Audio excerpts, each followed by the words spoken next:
Λένε ότι ένας καλά ρυθμισμένος κινητήρας ακόμα και στις χαμηλές στροφές είναι μουσική και όταν συνδυάζεται με τα κατάλληλα ηχοσυστήματα δίνει ρεσιτάλ. Στο Pista Park στα Χανιά έγινε σήμερα το πρωί διαγωνισμός ποιότητας ήχου. Τρομερή, πολύ ωραία, πολύ τρομερή, ναι. Πάρα πολύ ωραία, περνάμε. Αφιερώσεις πολύ χρόνο. Ατελείωτο.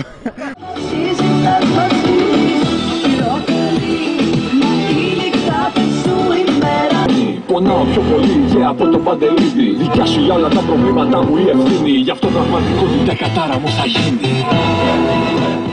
Οι οδηγοί βάζουν πολύ μεράκι, χρόνο αλλά και το αντίστοιχο χρήμα για να δώσουν ένα προσωπικό τόνο στο αυτοκίνητό τους. Ένταση, ανατριχύλα, ξεσηκώνει τον κόσμο. Πολύ αδρεναλίνη στο full.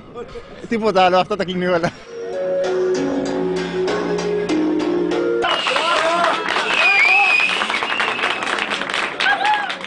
Μπορεί να αρχίσει από λίγα χρήματα, ας πούμε, π.χ. 500 ευρώ και μπορεί να φτάσει μέχρι όσο μπορεί. Και αν νομίζετε ότι όλα αυτά γίνονται άσκοπα, μάλλον κάνετε λάθος, γιατί η μουσική και η διασκέδαση είναι σαφώς γένους θηλυκού. Διασκεδάζουν και οι κοπέλες όταν βγουν μια βόλτα.